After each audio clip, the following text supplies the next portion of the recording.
Motion pictures, can't get enough. Cinephile, movie lover, and a big movie buff. Talking to actors, directors, innovators, athletes to writers, real trailblazers. Yeah, originator, not a duplicator. So honest, always authentic. Tune in, trust me, you don't want to miss it. This is the Monday Morning Critic. Amazing life journeys, great interviews from sports analysts, even reporters too. Captivating, always top content, bringing top quality. Everybody's talking. Yeah, originator, not a duplicator. So passionate and so authentic. Tune in, trust me, you don't want to miss it. This is the Monday Morning Critic. Woo! Hey, yo, you ready? Let's do it.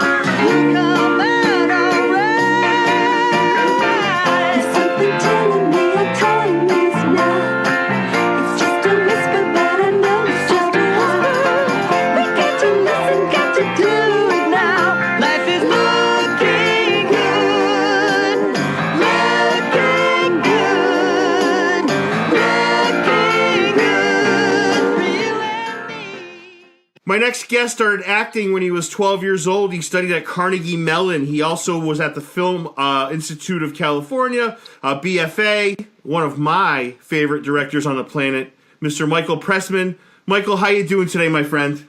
I'm doing great. That was a fabulous introduction.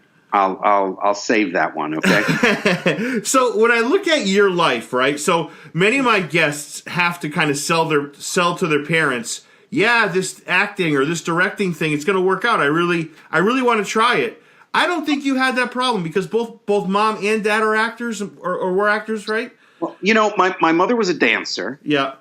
And she actually was a dancer in the Martha Graham Dance Company in the 30s. And, you know, they went way back. They are no longer with us, but they both lived into their 90s. Wow. And my father passed away at 98 about 5 years ago. So he would have been 103 now. And, you know, he was an incredible survivor, right. My father, who came from Russia when he was a child. He didn't speak English at the age of 9, but loved the arts. He came from a musical family background, so his father, my grandfather, was a violist, and his grandmother worked in an opera company, and they came over with the Russian Grand Opera Company and landed in New York, traveled through Constantinople. So it's a long, long family history. But he turned towards acting, went to the neighborhood playhouse, became an actor and a director in his own right in the 1930s, and then right in the middle of his career, he was drafted into the army, of which he went willingly at World War II because it was fighting fascism and fighting Hitler. And let's hope we don't have a similar situation today. I won't mention names. I don't even want to mention his name anymore, our president. But he fought in World War II. He was wounded twice. He came back. He started in the Actors Studio. He started in live television. And then he was blacklisted because of his leftist leanings in the 30s, which was everybody's leanings. It's like being a Democrat today. Right. And he didn't work in his chosen field for 12 years, from 1952 to 1964 in terms of directing television. Came back and found himself in his mid-60s directing a daytime serial in New York, One Life to Live, and he did it until the age of 85. Wow. And he was a survivor. And when I went to film school, and I wanted to be a director, and of course I had all the advantages of being exposed to the world of the arts, I remember vividly him saying to me, I don't know the movie business. I don't know Hollywood. I don't know that world. I can't help you. You have to do this on your own. that message was the greatest and strongest message I could have gotten. I knew it was coming from love. It wasn't abandonment. It was honesty. It was, this is a very tough profession. I don't know how you get started. And I just wish you the best. And I will tell you, I did this on my own. I had the knowledge, an understanding of the profession, saw lots of struggle, saw people, dealing with all sorts of adversity, and was aware that, in fact, what I was embarking on was not going to be easy. Well, he sounds like a super man. I mean, he sounds like a guy that was just a good man. And, I have to say, it definitely sounds like he supported you, but he was also, not to borrow from Tom Hanks in Saving Private Ryan, but he was kind of like, earn this. If you want this, you're going to have to earn it on your own. I can't help you. Absolutely. Absolutely. It's even more interesting because he had old relationships from people in the business, but they were other directors, and he was very close and a colleague of the well-known director Martin Ritt, who directed Norma Ray and Sounder, great movies. And he said, "Go talk to Marty." And I made a phone call. My father made a preliminary phone call, and I met Martin Ritt. I was just coming out of film school. I was 23. And I remember sitting with him, and he too looked at me and said, "I don't know how you become a director today in this business." He said, "When I started in the 50s, you direct a play on Broadway, you get a movie. You get a movie, you do good work, you get another movie." He said, "I don't know what's going on today." I can honestly say, I don't know how a director gets started today, which is another big subject we'll get to. But I found my way. In fact, ironically, of all times, there was another director that I went to school with named Jonathan Kaplan, great director, directed The Accused and other wonderful movies. And he got his start with Roger Corman through Martin Scorsese, who was a teacher of his. And Jonathan said, "I can set you up with a meeting with Roger Corman. You pitch some ideas." I did. It took me a year to get something together. Roger Corman finally distributed my very first action drive-in sexploitation comedy called The Great Texas Dynamite Chase. And I made that when I was 25, and that's how it got started. And the reason it comes to me is I ran into Jonathan Kaplan today on the street in Studio City. I haven't seen him in years. How funny is that? I know, and it was so sweet. But I have to say, you have some wonderful people that are, I'm going to say your mentors, and if I'm wrong, please correct me. One of which is a legend. Alexander McKendrick is an absolute genius. I mean, his filmography reads like Spielberg's in many ways. Well, not only genius, legend, mentor. I studied with him for 3 years, and I was very close to him. And I learned so much from him, so much. And he was and also, I in addition to learning about the art of storytelling and the art of where you place a camera and how you tell a story, whether it's a comedy or a drama. I mean, he's made The Lady Killers, which is one of the great comedies of all time, and The Sweet Smell of Success, which is one of the great dramas of all time, even though Sweet Smell of Success was a financial and critical disaster when it came out. It didn't stop him from his vision.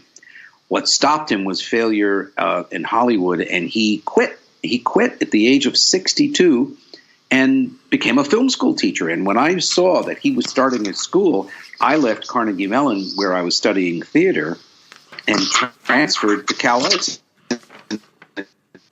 Because I wanted to study with a master. I didn't want to go study with a film school teacher who didn't make movies. And so I had the incredible good fortune of having Sandy McKendrick, as he was known, to be my mentor. Who else would you put in that mentor category, Michael? That you haven't mentioned? Because I know you talked about a couple other people. Who else that you haven't mentioned would you put in there? There are two other people that come to my mind. One is Robert Lewis, the famous acting teacher from the group theater and the actor studio. I went back to study acting in his class after having made 6 films and work on my understanding of the actor's craft. And I acted in his class as well as directed scenes for the theater. And he was brilliant. He was already 85 at the time, and his insights and his understanding of the relationship between the actor and the director was unique. And not about film, but about that particular subject I wanted to work on. And I found it to be a tremendous gift. And then the other person, who was a colleague, I wouldn't say a teacher, but I learned from him, was David Kelly on Picket Fences, Chicago Hope, and Gillian on her 37th birthday, and other series. David really taught me the art of television series and the notion of an anthology and how to be intuitive and improvisational with characters and situations. And he had such a gift. And I felt that I had an incredible learning curve with him, and where the important points are in a scene and where the turns of a story are, and doing episode after episode with him was such a gift, and probably one of the best collaborations for me I've ever had in my career. And the other person who also comes to my mind, which was just one experience with a film, but changed my whole approach, was directing Richard Pryor in Some Kind of Hero. Richard Pryor and I had the greatest time together, even though he was rumored to be an impossible, person to rein in. We hit it off. This 30-year-old short Jew and Richard Pryor being who he was. I'll never forget, he once said to me when I was on the set, he said, I think you're a genius. And I said, why? Richard, I'm not he said, well, you're the worst dresser I've ever seen. He said, your shorts and your shirt don't match, your socks and your shoes don't match. He said, you don't know what you wear when you come to work. I said, I can't focus on my clothes. And he said, well, you're only focused on your work. And I said, okay, I'll take it, Richard. He had the ability to come in totally prepared, know his lines. We could discuss a scene. He could rehearse it. And then when we started to shoot, he could surprise me with two things. One is he made it appear as if it was all improvisational. Somehow you never knew what was going to happen, because he also would add one thing in a scene, two things, an extra line, an extra moment. And it was magic. It was absolute magic. And I just learned that whole idea of being open to surprise, improvisation, working within a frame, but not confining your work into that frame. And he gave me that gift, and I got it from a genius. And that, boy, is that well said. And believe me, am I going to get to your film career in a moment? But I don't think I've ever seen somebody that's a bigger victim, a great director that's a bigger victim of shitty marketing and bad timing like you've been. I got to tell you, I've never seen anything like it, Michael. I'm going to explain that a little bit later, but I have never seen anything like it. But I'm still smiling. Because you're still kicking ass because you're a good director. That's what successful people do, and I'm so happy for you. Well, thank you. I will say without a doubt, I had in terms of film directing world, Hollywood, I had some big devastations in that area in terms of marketing, and with Those Lips, Those Eyes, Boulevard Nights, Some Kind of Hero, even Dr. Detroit. I mean, it was like one after the other. But it was never quality related. It was all those movies were fantastic. I'm looking at your career. Is it fair to say, Michael, that your professional career anyway is a division of thirds, right? So theater, film, and television. Is that fair? Yes. Okay. Yes. Absolutely. Is there one you're more proud? I mean, I know you're now's the television third. It seems like you've done. There's a fourth. I'm going to come back to movies. I'm working on several projects. I'm going to be making movies again. I got the energy. I got the passion. My son is in college. I'm remarried to a beautiful, wonderful lady whom I've known all my life. We knew each other as children. We reconnected. I have optimism. And I love films. I also love the theater. Television is a good friend. Television is a very good friend to me, right? I mean, I've won Emmys. I've been on hit series. I've directed pilots. I mean, you couldn't ask for anything more in a TV career. Right. To be in demand at 60. I'm going to be 69 in July.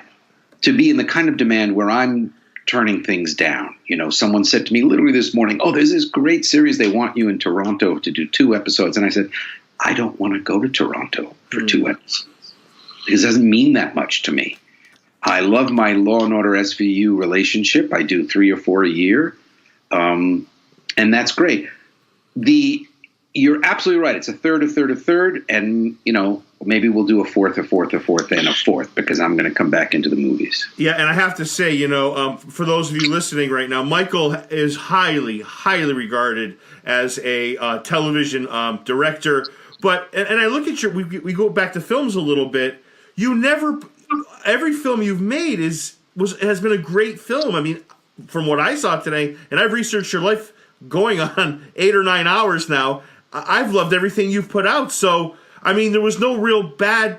I mean, it's like you were leaving film because you had a bad experience, or you had bad as far as the quality goes.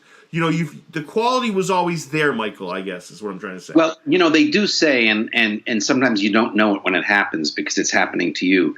They did say I probably was in director jail in terms of movies, in terms of studio financing for a couple of years after the failure commercially of Dr. Detroit, which became a big cult hit only later. But at the time, it was it didn't connect. Dr. Detroit's a phenomenal movie, but that was not your fault. They set you up to be in a bad position, then they took it out on you when it came. Well, I want to get to that in a moment because I have really strong feelings about that.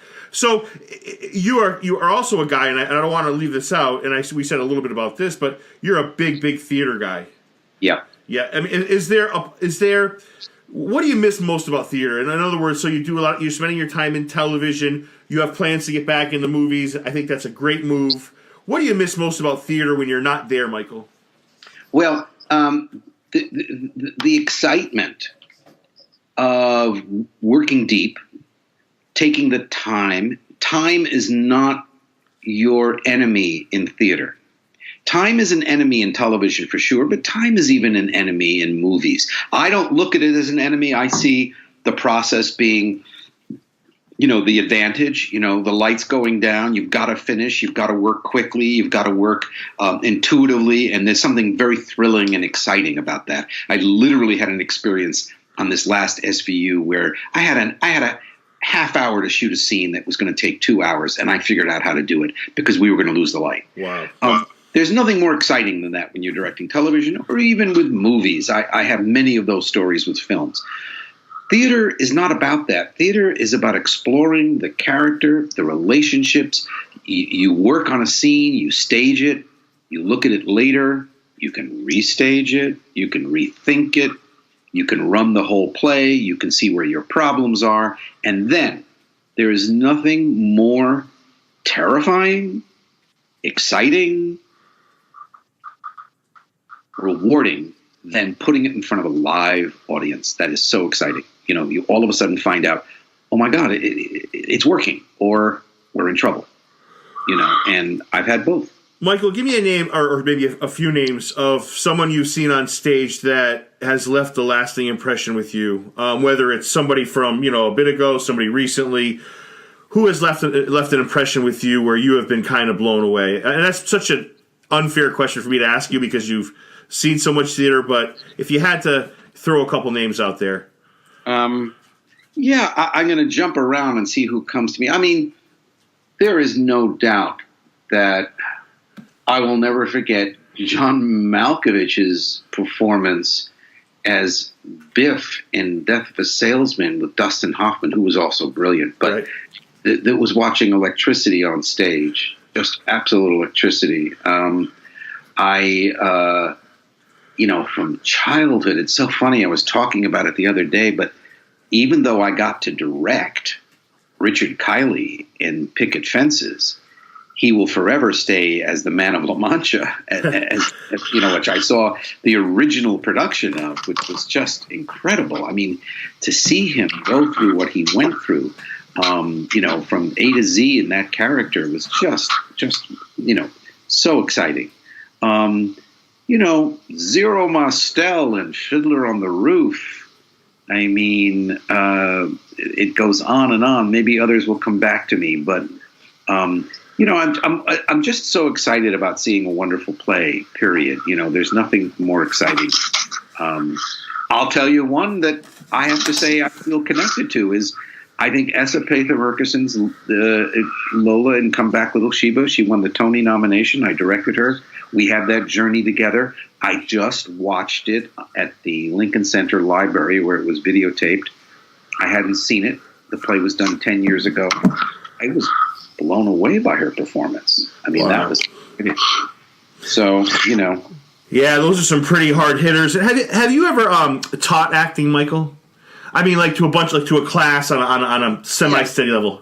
Yes, I have. I have at Carnegie. I did a week when I went back as a director, and I've thought about it. I actually, teaching is another big area I may go into. But I'll tell you the truth. I've got too many opportunities and choices in the actual field that I teach when I direct. I have people observe, and I feel like people learn from me on a one-to-one basis. Yeah, that's the ultimate classroom, is to be, I would think, to be near you and to just get feedback from you. My God. Oh, my goodness. I have to ask you, so I watch as many things. I mean, I watch a lot. I mean, I don't know if that means I have no life or what, but so I saw a movie. You're passionate. I would think so. That's a good way of looking at it. I saw a movie with Bryan Cranston and Kevin Hart, and I absolutely I love it. I love great acting. It's called The Upside. I have to see it. It's based on a French film. It is. It's a remake, and the French film is brilliant, by the way. Yeah, so it's a phenomenal movie, absolutely. But I had to ask you, like Bryan Cranston, and it made me mad that he caught flack for this, that he wasn't a quadriplegic, but yet he played a quadriplegic. But I feel like when you watch the movie, he had so much respect for that role, and I'm not going to speak for people that are quadriplegic. But there was so much respect that came out of that role. Just because you're such an established and accomplished director, what are your thoughts on that? Because I know there's a show right now, The Good Doctor. Freddie Highmore plays somebody with autism. Obviously, he doesn't have autism, but there's a lot of care that goes into that role. What are your thoughts on that? I think it's confusing the gift that the actor has versus a minority situation. I mean, look, you can't have a white person play a black man in blackface, right? That's just, the days of Al Jolson are gone, right? I mean, or even further back. We used to have white people play Indians. It's not right. But when it calls for stretching the talents of the actor, then I think that the LBGT community opposing Jeffrey Tambor in Transparent is not right. I mean, it's a brilliant performance and a brilliant characterization. He's a brilliant actor. Right, and it kind of brings me to, one of the best performances in the history of cinema, and I dare somebody to call me on this, Tom Hanks in Philadelphia. He's not gay, but my God, that role was such he took so much pride in that. I don't know. I'm very passionate about that, Michael. I completely agree with you. I didn't know that there was any controversy surrounding Bryan Cranston. I don't want to say controversy, but there was. Let's put it this way: he found himself kind of not defending himself, but speaking to the matter, and I just thought that was an unfair position. And I'm going to be hopping all over the place, so I don't want to get too serious on you, but. Yeah. So, for those of you that don't know, Michael is a two-time Emmy Award winner, Justified, Chicago Hope, Picket Fences, Blue Bloods, Law and Order. I got to tell you, before you kind of go into the film genre, which I think you belong in, you have to do an episode of The Walking Dead. My God, would I love to see you do one of those. I'd love to see your perspective in that kind of genre. Okay, that's a challenge. I can figure that one out. Oh, that's cool. I've watched only a couple of the episodes. I'd have to sort of reverse my. They're in season 8, aren't they, or something like that? I think we are coming into season 9. Oh, God. But I think it's good to have somebody that's an established director. Is it tough because many times series do have many directors where you're picking up a series where not a series. You're picking up an episode from where somebody else left off and then leaving it to somebody else to take after you're done? Or is it just, no, we are focused on just the X, Y, and Z scene and that's it? Do you see what I'm saying? It's a real challenge. What you have to do as a director is you've got to familiarize yourself with the series, other episodes. You know, if I were to go into, The Walking Dead, I would probably watch 3 or 4 seasons per season. I probably would I'd watch 10 to 15 episodes. Wow. I would read the latest scripts. I would query the showrunners about the characters. I would learn the show from inside. I have a little digression, a sort of a funny story, but this was like, you talk about my bad luck. I'll give you a piece of good luck. So I end up coming in on Justified season 5, and a director fell out, and I got the opportunity, and I'm sitting there with the showrunner, and he says, we're a little nervous. We've not brought in any new directors after season 2, and you're the first one, and I just want to say, and before he could finish, Graham Yost, great writer, outside the office, down the hall, Mel Brooks is entertaining. Now, Mel Brooks had an office upstairs, and Graham says, "Oh, you know what? Let's take a break. Let's go say hello to Mel." So the writers, we walk out in the lobby, into the hallway. And what Graham doesn't know is that Mel Brooks has been a big fan of mine from Those Lips, Those Eyes. So I stand there, and he goes, "Oh, hi," and Mel is saying, "I watched the last episode. Why did he do this?" And then he says, "I want you to meet our new director, Michael Pressman." And before he could finish, he goes, "Michael Pressman, what are you doing here?" And I went, "Well, I'm going to be directing." "Oh, my God. Do you know, guys, how lucky you are? Those lips, those eyes." He wouldn't stop for 10 minutes. Wow. By the time we left that hallway, Graham was like, "Okay, meeting over. We're good."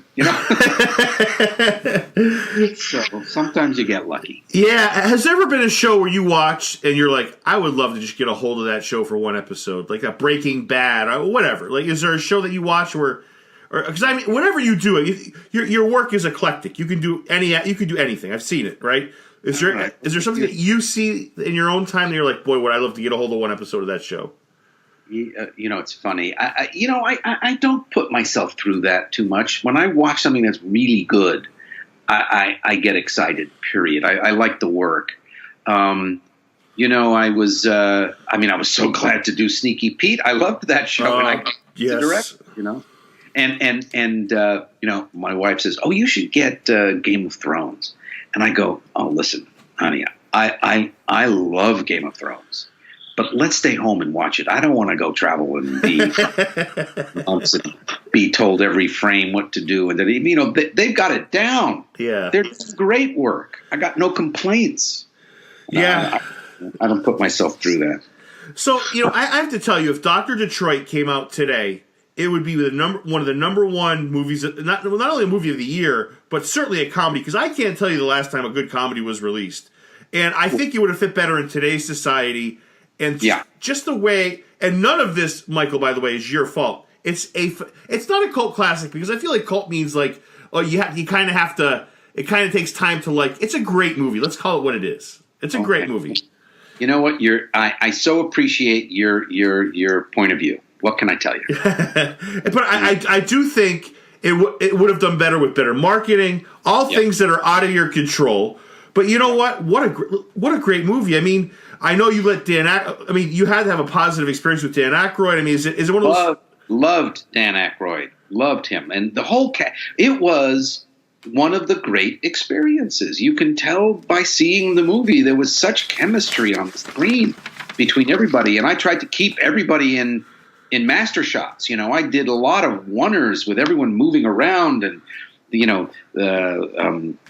all the ladies of the night. They were so fabulous, every one of them, and we had a blast. Yeah, and you had a bad luck release weekend because you went up against Return of the Jedi, which is also not your fault. Like I think were we up against it, or were we like what happened? It was close. It was within like a week before, and then it was like no one thought about Dr. Detroit, the Royal Gun, Return of the Jedi. So there you have it.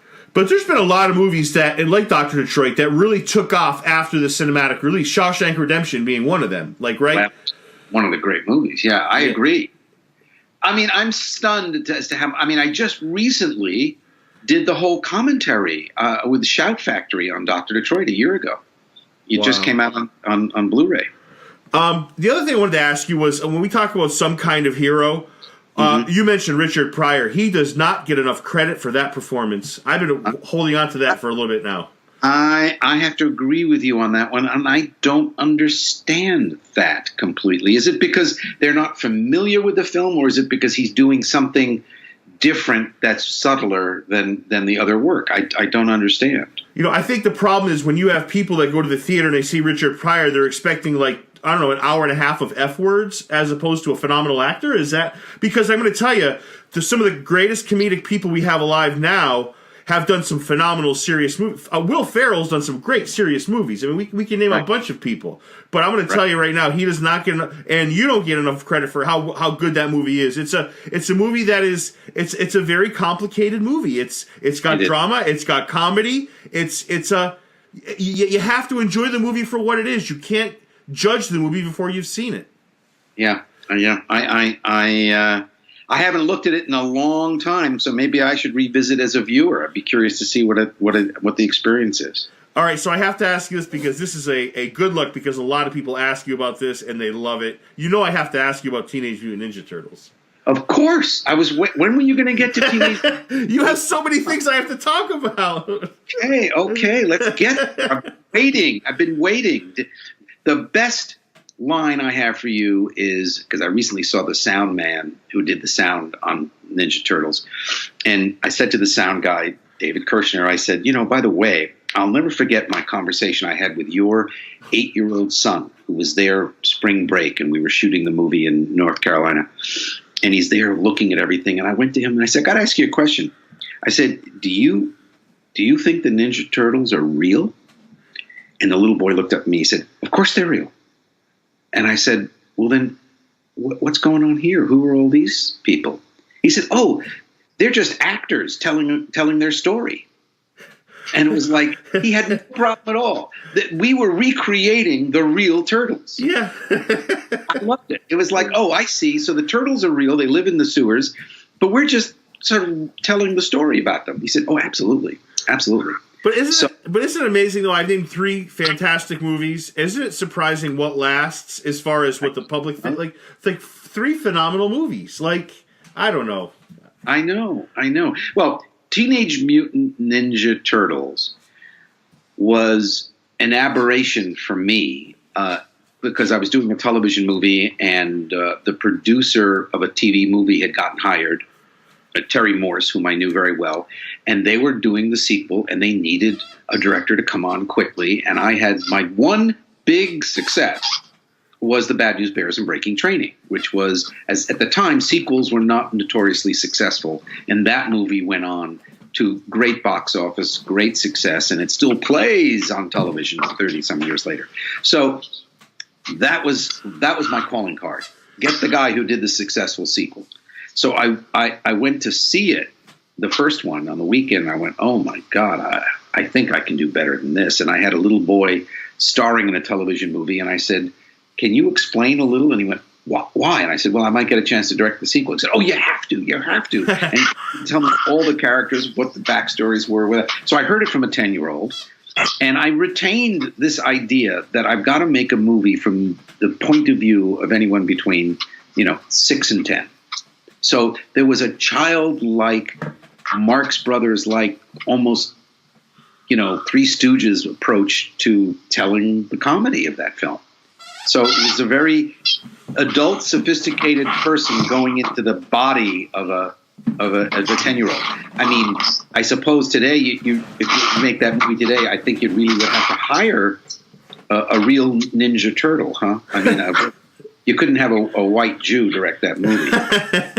Yeah, a guy who did a fantastic job of directing it too. I mean, but that speaks to the eclectic nature of what you do, Michael, and that's the ultimate compliment. I mean, those three movies we just named, again, they couldn't be any more different, but they're still all great in their own way. And I mean, that is the fact that we're still talking about these movies. It's a testament to your abilities. Well, thank you, because I am surprised we're still talking about it. I went to the 25th anniversary screening of Ninja Turtles last year, a midnight screening at some festival in New York, and I introduced the film, and someone in the audience asked me, did you ever think you'd be here today, 25 years later, introducing this movie? And I had to say, honestly, absolutely not. I didn't. I mean, are you kidding? I had no idea that this film would be as beloved as it is today. Have you ever done a Comic-Con, Michael? Had gone to one where people meet, greet you, stuff like that? No. I can so see you doing one of those because I mean, my God, look at your filmography. I mean, that movie alone. Yeah, well, so where do they exist, these comics? Oh my goodness, there's one for Star Wars. The San Diego one is the biggest. I mean, I can see you doing a lot of these just because of what you've done. I mean, I don't know. You're very good with people. So thank you. Might be fun too. So I got to tell you, my streak of not getting upset or crying during an interview might be over today. So I'm going to warn you ahead of time. Good. No, we're not. You know what? Here's the thing. I'm going to say you reminded me of a big moment in my career. I remember after Those Lips, Those Eyes came out, and I was really kind of destroyed because that was a real work of passion in terms of theater and the background of summer stock, and it was like my own personal story. Even though it was written by somebody else, I felt like I identified with the story. And Charles Champlin, who was the critic of the LA Times, who loved Boulevard Nights and who loved Those Lips, Those Eyes, took me out to lunch. And he was like, you must be devastated. He said, my God, what terrible luck you've had with those two movies. I mean, what a tough situation. And I was 30 years old. And I maintain the same attitude today that I had then. I didn't quite understand what he was talking about. I was the luckiest guy in the world. I got to make movies. Who gets to make movies? Who gets to go to film school and have these opportunities again and again and again? I mean, yes, do I fantasize I could have been, where Steven Spielberg is? I mean, everyone has that fantasy, right? Or other directors. But, then you got to get realistic. You go, what a gift I've had. What a gift. Yeah, I think you're selling yourself a bit short because, I read a lot of things online, and I have to tell you, the way you are so highly regarded in TV, because it's what you've been doing recently. I mean, people think the world of you. I mean, you've certainly done a great job in that venue, but I have to say, so in 1977, I get this 26-year-old guy, right, makes this movie, has to follow up a classic called Breaking Training, The Bad News Bears. Is this guy overwhelmed? This 26-year-old guy almost right out of film school? Yes. I was overwhelmed. The very first day of shooting on the ball field, I got a rash over my legs from the wind, I think it was nerves. I remember that the cameraman, because this was pre-monitors, said, look, every shot you get, I got a B camera. I'll get another angle. And I remember saying, I don't know. I can't focus on the B camera. Anyway, we shot double takes. I do a 2-shot, he'd do a close-up. I'd go to the close-up, the other camera would go to the 2-shot. And they looked, the dailies, it was like an hour's worth. And remember, Michael Eisner was his first job as studio head. He said, if this continues, we're firing this kid. And I remember Leonard Goldberg, the producer, came out and said, what's going on? And I said, well, I'm so confused that they keep throwing up the second camera. He said, tell them to put the second camera away. So there I was, day 2, and I'm setting something up, and Fred Konenkamp, cameraman, bless his heart, says, I'll just get a second camera. I said, Fred, I don't need a second camera. And he goes, it's free. I said, it's not free. It's going to cost me my job and maybe my career. He went, oh, okay. Anyway, I got through it. But then I started to get comfortable. And then I started to really soar. And they started to love the dailies. And they screened the film, and it screamed off the charts. And I remember feeling that I jumped into the deep end of the pool and almost drowned. Wow. And then got myself back up and started to swim. Are you intimidated in any way when you see like Dolph Sweet, William Devane, Clifton James? Is that a little overwhelming for you, or are you just, you know what, I'm confident in my ability? Not really. No. I knew one thing. Actors like to be taken care of, and actors like to be directed. Honestly, I tell you the truth. Actors like to be directed. There are a few that don't, and it's probably because it's self-protective. But if they feel you're on their side, they may open up. So they're in the most vulnerable position. I know as a director, I'm behind the camera. They're in front of the camera. So they're exposed. My job is to protect them. I think that's always been my approach. So once that happens, the notion of intimidation kind of goes away. Now, if you ask me, and I fantasize at great lengths, what would it have been like to have directed Marlon Brando, I couldn't tell you. And I have to say, you know, they present you with this opportunity to direct part 2 of a movie that was hugely successful. But they say, you know what, Walter Matthau, Tatum O'Neal, not a part of it. I got to tell you, if I was in your place and I was thinking about this today, that's an advantage for you, because I don't think they would have fit this movie. And I'm not saying, this is going to sound really wrong, I'm glad they weren't in this movie, because I loved what they did in the first one. It was pure magic. It was beautiful. Great movie. Great first movie. I went to see it, and I remember reading they were doing a sequel, and I went, what can they do with this? And then I got a phone call. Come in and meet on it. I said, what could you do? And by the way, thank God for Paul Brickman, a great screenwriter who came up with the whole Let Them Play thing and figured that out. Risky business. Yeah. Yeah, great writer. And so when they tell you, okay, you know what, we've got this great movie for you, how do you feel when you find out those two aren't in it? Are you happy? Are you worried?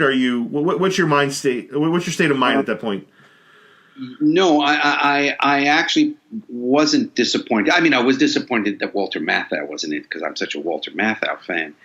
But I was up for the challenge. I was scared about the fact of, what are they doing? Are we going to be just buried because we don't have any of the elements? But you know, to give a lot of credit, by the way, to Leonard Goldberg, he made that studio promote that movie the way it was promoted, and he made them spend the money to release that picture, and he delivered a hit in terms of, you know, distribution. Because I remember him saying, I just went in and found out what they're spending, and I've told them double it. And he, you know, approved the campaign, and so that was a good campaign. That was really like, you know, the Little Rascals on the Run, you know. You know, and I wanted to ask you, do you have any collaboration with Michael Ritchie? You know, as far as just No, Michael Ritchie, be perfectly frank, was not forthcoming. I wanted to meet him, and I did, and he was very nice, but he wasn't very helpful, and in fact, he didn't want the sequel to be made. I don't think he wanted his work to be tampered with, because he wasn't very, very friendly. And in fact, they went ahead in the third one, and he took over the third one, and that turned out not to be very successful at all. No, that's too bad, because the two movies are beautiful movies in their own separate ways. That's a little upsetting to hear that. Let me ask you, so, you know, you have this challenge in front of you. How long does it take you to map out what you want to do with this movie? How much of it is Paul Brinkman? How much of it is you just sitting together? How do you guys map out where you want it? Because the first movie obviously is legendary. We both agree with that. It's one of my all-time great. It's one of the all-time greats. How do you decide where to go? And that's a lot of pressure too, right? Because we had We were locked in a room for 6 weeks. Wow. We had an earlier draft that Paul threw out that was about going to play at the Houston Astrodome.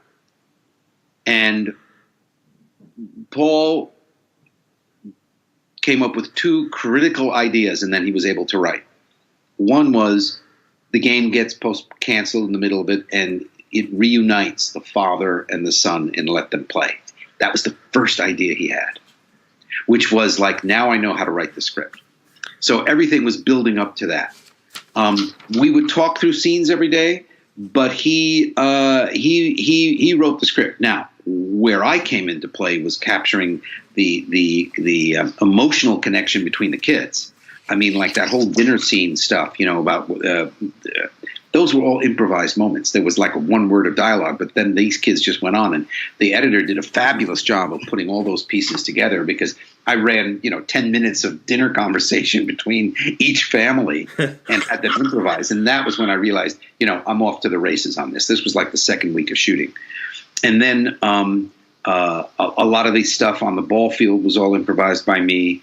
And, the way I shot them at the hotel and the running around and all that was sort of choreographed, in terms of directing. And then, another great good fortune was landing in the Houston Astrodome, and the first shots that we did, because I had to shoot for 7 days in the dome, and I had to map out every direction to move the background. We had like 1,000 people, so 1,000 people were behind home plate, 1,000 people were behind first base, second base, whatever. The first shots were towards home plate, and I had to run the team through to get up at bat. And these kids couldn't believe they were standing in the Houston Astrodome. Look on these kids' faces coming up to bat. That was not acting. They were like transformed, enthralled. And when that poor little tiny Mexican, the boy who strikes out, he says improvised moment. I don't know if you remember that. He says, "I'm gonna hit it." And then he strike out, and he almost broke into tears. He looks legitimately devastated. I just watched that scene. He looks devastated. So he was. Yeah.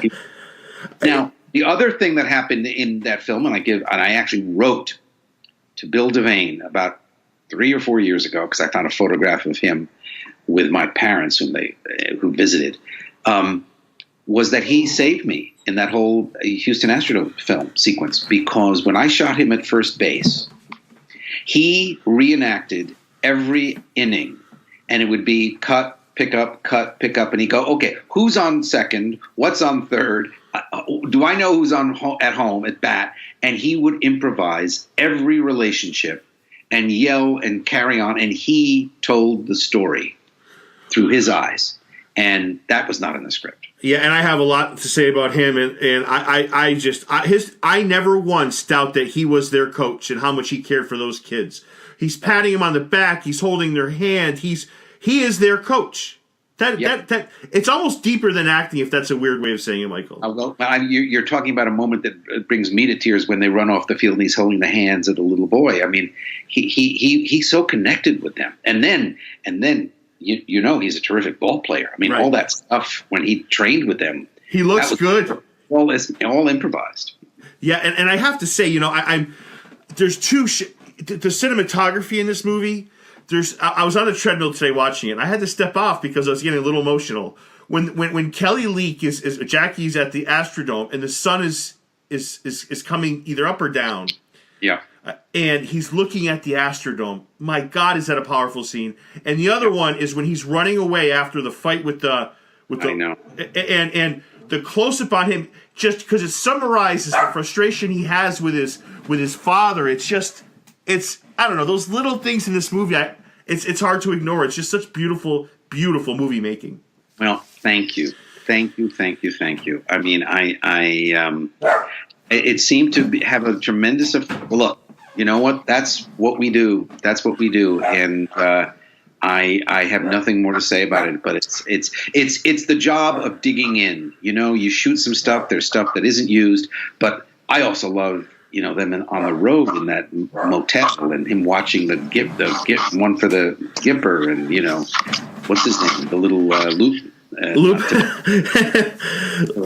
Yeah. Does when you watch that, do you know? I mean, because I really feel like the rapport with Kelly and his dad, between Jackie Earle Haley and William Devane, is really something special. Like, I really feel like I'm watching two experts in their craft. Granted, one's a teenager at the time, one's a little bit older.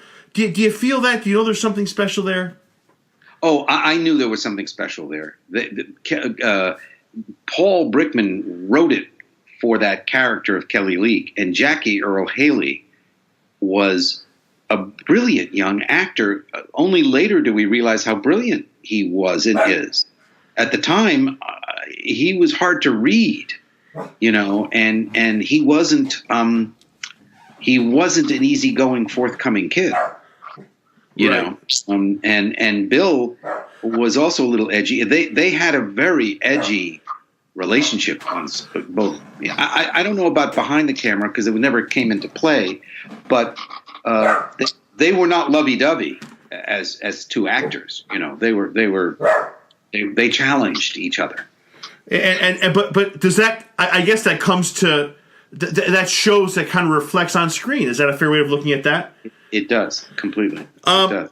So this entire movie, is there a part of this movie that you love watching? That is there a part that always gets to you even years later?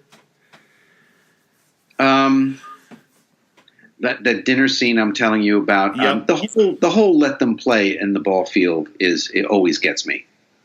That was a high point of storytelling, emotional drama, and filmmaking. There was so much to do in that. I mean, that was truly overwhelming. Overwhelming. Yeah, and did the kids know that Bob Watson and Cesar Cedeno were going to be there? Or was that a surprise too? I think that was a surprise. Oh, that plays well too, because once the kids see him, that's a genuine reaction. Oh, I know. They were blown away.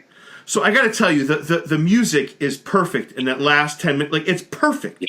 I got to tell you, "Looking Good" might be the best song I've ever heard to end a movie.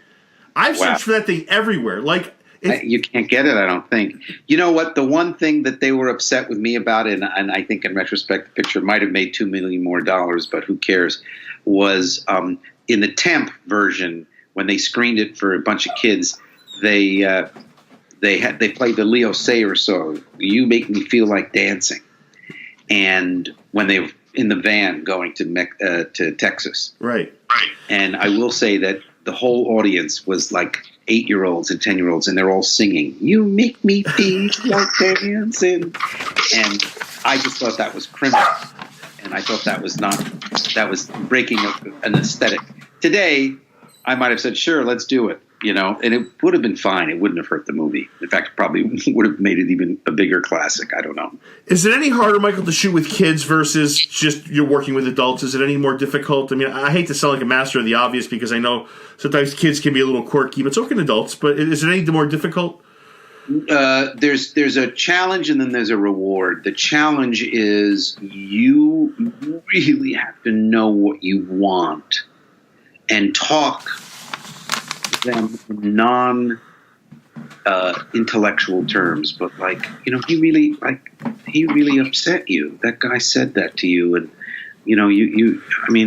don't let him know how sad you feel, but you don't have to but just privately, he really hurt you, and you talk like with feelings and sensitivities, and then the beauty is the rewards are phenomenal because they're not acting.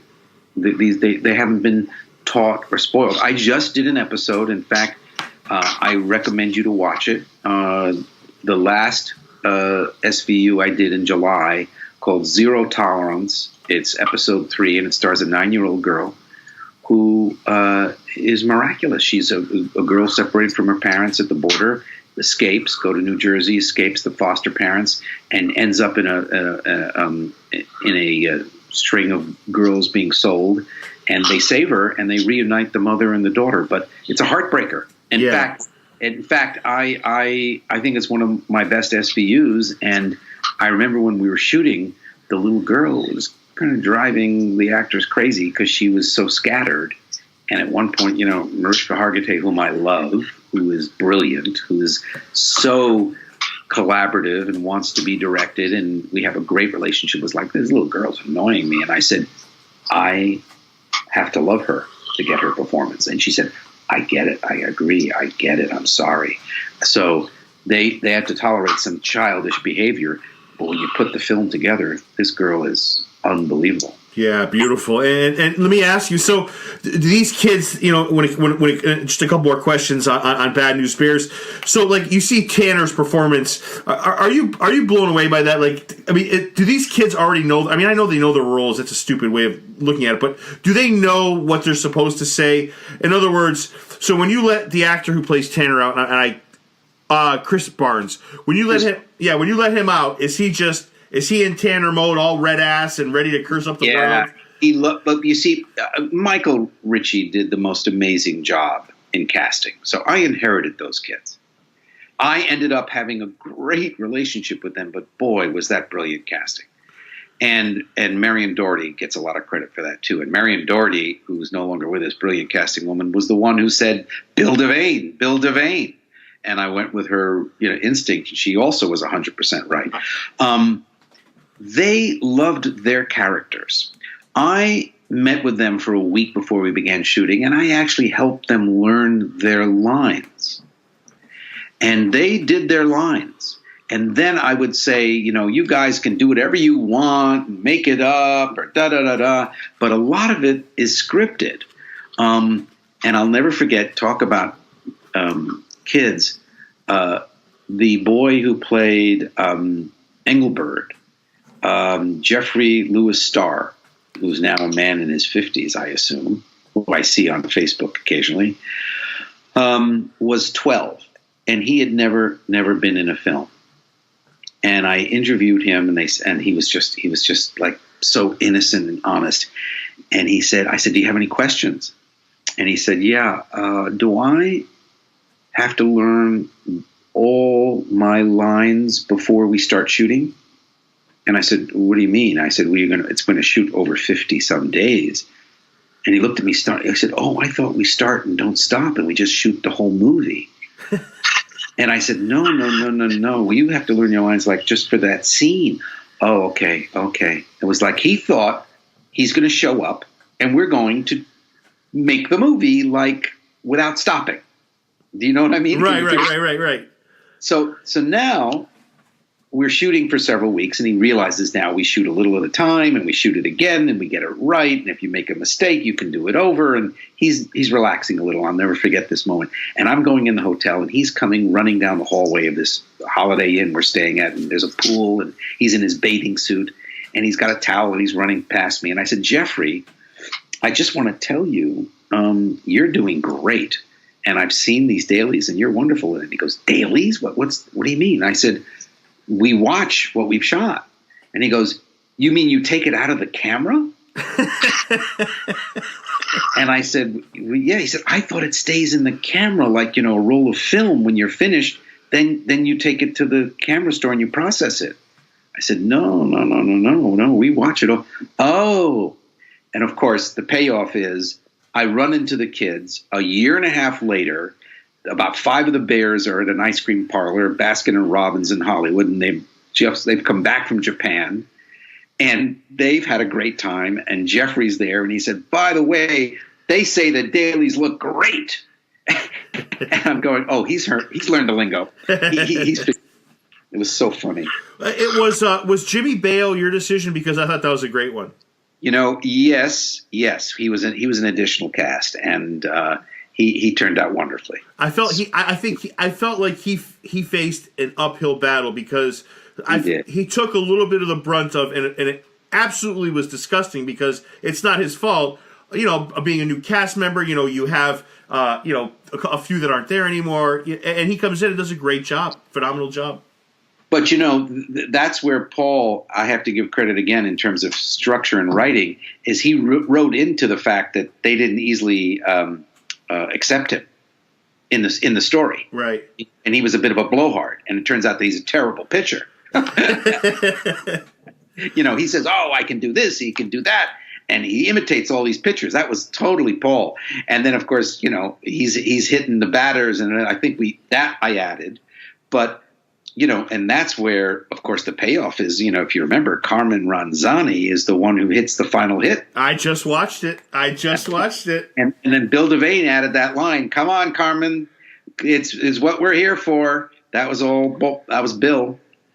He says, "You're what is his line?" He yells at you're the man, you own it, or something. I forget what he yells at, but you can do it. Yeah, you can do it. And it's here for boy, was that exciting. It's stunning to hear that Devane and Jackie Earle Haley didn't get along, because I got to tell you, I feel like it was just such a. I don't want to say beautiful, because it seems like over the top. It's just such an awesome on-screen rapport. You know what I'm saying? I just can't tell you enough. But there was. I don't want to say that they didn't get along. What I really think it was is that there was a distance between the two of them. I don't think they hung out together, and I don't think that there was any kind of affection off-screen. But what was on-screen was a tension of not getting what they needed. I got you. Okay. That last moment. He says, "Would you have called me if you didn't need a coach?" Yeah, yeah, and it does. That's a scene like that, and I feel, unless I'm wrong, we never really learn why. I mean, we know that Devane's character is flawed, but we never find out why. We just know he makes mistakes. Was there ever a temptation to insert problem here kind of thing where the audience? There was a scene that was cut, which didn't really explore it that much, but there was a scene between him and the girlfriend. I gotcha. That didn't play. That it just didn't play. And in fact, I think what's there is a kind of appropriate mystery. Obviously he's a factory worker. Something went wrong with that marriage. He kind of abandoned the kid. He hadn't seen him in years. They weren't in touch. He doesn't know what he's doing. It was like he went on, and it wasn't like he went on with anything that was like special. I mean, this was a lovely lady. She shows up in that car, and that was it. And then he clearly takes on the job of being coach. He never goes back to that relationship, and that's where we had a scene that was cut that was like, what, we don't want to know about that. We want to know about his relationship to the team. Yeah, and I got to say, why do we love these guys so much, right? Is it because they're so imperfect it makes them perfect? Does that make any sense? Like, even the coach, everyone's so flawed that it makes, because today this movie would never have been shot. It would have been a Disney movie where everybody was cookie cutter, everybody looked the same, they acted the same. I shouldn't say looked the same, but it would have been, nobody had the obvious flaws that maybe weren't so, I don't want to say PC, but whatever. But you got to give that to Bill Lancaster and Michael Ritchie, because they set the stage for that, and we followed that. I mean, we kept it there. We didn't want to go, let's make it cookie cutter and Disney like. I never watched. I think it was a short-lived TV series of the Bad News Bears. Do you remember? Jack Warden was in it. My God! And then there was a rip-off show too, right? It was not the Bears. It was called. It was like Bad News Tigers or something. It was. Yeah. It was not. So the groundskeeper, last question. Boy, was he great. Yes. Terrific actor, by the way. Terrific actor. I forget his name, but he was not a groundskeeper. He was a wonderful actor. I mean, to pull off, hello, how are you? And that was, in fact, you were really reminding me, that was the best shooting day. I think that was day 5 or 6. And that, I was given a whole day to shoot that. And we got every friggin' angle you can imagine. And I detailed everything. And it was beautifully edited and beautifully shot. And that was when I realized, gee, I'm getting it. I'm getting it. I can start really playing, because there was a lot of improvising in that sequence. I always find out, like, it's those kind of actors that don't say much that are like the Shakespearean trained guys. It always, or girls, like, it always works out that way. I mean, we are bringing up stuff here. That movie I made in 1975. Are we talking 40 years ago. Oh my God, I can't. It's hard to believe. I cannot believe that. You're talking 40 years ago. I am pulling stuff out of my you-know-what. I do not remember that actor's name. I would probably guess he may not be with us anymore. Dolph Sweet has passed. Is it Fred Stuthman? Yeah. Fred. Yes. Fred. Yeah. What's the last name? It's Stuthman. So Stuffman? Fred Stuffman.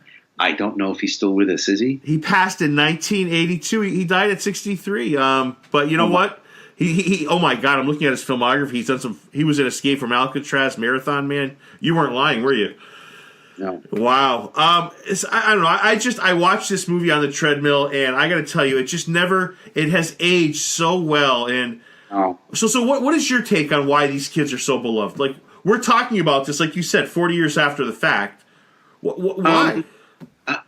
And you're a big part of this. I don't know. I mean, I think it's. I mean, in addition to the characters that were written, in addition to the idea that they were, wise guys and all that stuff, they were the underdogs, the true underdogs. They're being put in these incredible obstacles. How are they going to? And especially with the film that I made, how are they going to beat these tough bullies? These kids who are bigger and stronger and tougher and, heartless, and they throw the ball at them and they laugh and they're chewing that tobacco, and all that was made up. I mean, we added all that stuff, but that was what was going on. They were really they had such obstacles, and they were such underdogs. They were going to get creamed. You care for the underdog. Yeah. I have to tell you, my father in real life is a mensch. I love him beyond belief. But I have to tell you, I've always looked at Mr. Lee, William Devane, as my fictional dad. It was such perfect casting, like you said. I bet you all those kids felt like at any moment he could have been their coach. He could have been their dad. Just a loving figure. That's what kept with me this whole time it was never forced. It was never like an actor going through the motions. It was like a father taking care of his family. Right. And by the way, another movie you don't get enough credit for, to Gillian on her 37th birthday, by the way. FYI. Thank you. If we're talking, I hope your back doesn't hurt because I've been patting it a lot lately. But I'm going to... I know you have. I mean, gee, I didn't trip up anywhere? No, you did it. And I don't want to sound like somebody that's patronizing, but I mean it. I remember with my girlfriend, we sat down recently and watched it. That movie's a great movie. Like, I don't know. Well, it's again, it's a very particular film that I think, I have to say again, I think it went very misunderstood at the time. I know people now who absolutely love it. And the only thing I would say, if I were to look at it differently, and I'm going to talk about another movie in a second, we may have not gone far enough. I had the right idea tonally. I didn't want to judge. I didn't want to comment. I wanted to, keep traditional frames. But, when you look at a movie look, I just saw the masterpiece of masterpieces. This Roma is an amazing film. Right. And it's made me think about what I might do in the next film, which is stand out more. He didn't just do these luxurious shots. They went on forever. I so admired it. What that whole sequence when the kids almost drown and she goes in the water and then she's all one take. There's not a cut in that sequence. And what it's about is not bravura per se. It's about experientially being there. And you're so moved by it, but I couldn't help as a filmmaker going, okay, he went the extra mile on this. He didn't give you a conventional view. He gave you a view of memory. Do you do that a lot? Do you watch other directors and learn from them? Sure, absolutely. All the time. I'm always, when I see great work like that, my hat's off to them. That is just a masterpiece. And then, I also loved recently, a year ago, I watched Call Me By Your Name. I was so blown away by that film. And, I just saw The Favorite God, is that beautifully done? I almost want to go see it again because I think that I was reading about the relationship between the director and the cameraman, and the director said, "No lights. I don't want lights." And it was shot on film, not digital. Do you ever doubt yourself when you look back at some of your work? Do you say, God, I wish I shot that scene differently, or damn it, I wish that scene went this way and not that way? Yeah, sometimes. Sure. But that's a two-way street, because I bet you're like, wow, that I'm proud of myself for the way I handled that, or, it works both ways. It does. It does. I mean, you know what scene I can come right to my head, which is something that I wished I had a second camera on, is the very opening in Some Kind of Hero when Richard Pryor is caught with his pants down. and these guys, and all the bombs are going on around them. And he's calling the base, and the other guy freaks out and he's there alone. And it's this big wide shot. I wished I had tighter angle. I wished I had a big camera in there so I could be closer to him. Yeah. I always, time I look at that, it makes me angry. But you know what? Those movies are appreciated, and those movies will always. I don't think I hate IMDb for the scores, and I hate box office receipts because I feel like it takes away from the movie magic, right? Because when I go to a movie, I want to be entertained. I don't care what IMDb says. I don't care. Just entertain me, and all your movies, Michael, have seemed to do that, and I think that's an arena you belong in. Like, I really believe that. Can you talk a little bit about what's ahead at all? Are you able to? Well, I've got one script that I'm actually writing with my wife, which is a memory film that takes place in the 70s, a summer relationship. That's all I'll say. And we've got a draft, and we're working on it. And then there's another political comedy that I'm working on, and then I'm considering a couple of other projects, and I think it's going to be in the indie world. But, listen, look, I will say this, and maybe we can sort of, come to a conclusion here about the fact that I have found talking to you very inspiring. Oh, thank you. That's very sweet. Thank you for that. That really means a lot. I have to say it's a two-way street on that as well. Yeah, I mean, I look at certain directors and I go, they worked well into their 70s, some into their 80s, and my father did to the age of 85, and I look forward to the next 15 years of maybe movie directing. Well, I don't know. Both your parents lived well into their 90s, so I'm going to double that and say 30 more years of movie magic, I think. What's his name? The longest living director who recently died was Manuel Alvarez or I forget his name exactly. 106 in Buenos Aires. Wow, and Spielberg's got to be in his 70s, right? Spielberg is probably 70. Yeah, I mean, the age means nothing. Age means nothing. It's the quality. Is Clint 83, 84? No, Clint's 90. No, Clint is 100%. I saw The Mule this year. Clint is every bit 90 years old. Yep. And it's phenomenal work. Yep. I got to see it. And that's what I'm saying. Like, you never once think, oh, this person is old or this person. It's just great work is great work, Michael. You know that. And I had to ask you about one person before I let you go here. You gave me over an hour of your time. Margot Kidder. Great actor. Loved Margot Kidder. We had a great time. I think she fell in love with Richard Pryor. I think they had an affair. They're both not around to pretend they didn't, but they stayed close. She was already clearly unstable. She was gifted, and the ending was a tragedy. Right. I don't understand what happened to her. It was just a tragedy. Have you ever been, and I kind of asked you this earlier, but have you ever been overwhelmed? I mean, I looked at the actors you've worked with, Frank Langella, we talked about Richard, we talked about Dan. Have you ever been in a situation where you were overwhelmed? Not overwhelmed, that's the wrong word. Taken back by who you're working with? Well, awed. There are people, the Picket Fences crowd, what a great group. I mean, I've always been that's the name. In love with Kathy Baker, who we had such a close relationship on those 4 years of that series, and the gifts that she gave as an actress to that show. And Mandy Patinkin, explosive and brilliant in Chicago Hope. I cast him in the pilot, and always surprised by what he did. I mean, just amazing. And he gets a bad name, by the way. What? Mandy Patinkin gets a bad name, by the way. People say he's very hard to work with. This and that. To me, he's a dedicated actor who kicks ass in every role he takes. You bet. You bet.